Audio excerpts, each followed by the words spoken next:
আসসালামু আলাইকুম গাইস, সবাইকে শুভ সকাল। তো আসলে আমার একটা ইউটিউব চ্যানেল আছে, তো সবাই আমাকে সাপোর্ট দিবেন আর আমার ভিডিওগুলো শেয়ার করবেন। দেখেন, আমি এই যাত্রা বেঁচে গেছি, এর তো বড় আঘাত হইতে পারতো। যে শুনেন, আমি তো কেউ ক্ষতি করতে আসিনি, কিন্তু তোমার সমস্যা আছে, তুমি আমাকে বলতে পারতা।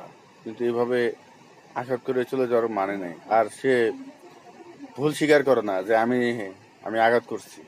সে সে- সে নাকি বলে আমি নাকি বলে ইচ্ছে করে আমি নিজের গলায় ফুল দিছি। আর সেটা কি সম্ভব? হ্যাঁ, কেউ কি গেল পাগল তো বুঝে নিজের ভালো মন্দ। তা আমি কি পাগল? আপনারা বিচার করেন। সে ভুল স্বীকার করে না, সে ক্ষমা চায়। কিসের ক্ষমা আর কিসের ভুল বলেন? ক্ষমা তো তারে করে যে ছোট ঘরে ভুল করে, আর বড় ধরনের ভুল করে সে তাকে ক্ষমা করা যায়। আপনাদের বিচার আপনাদের হাতে।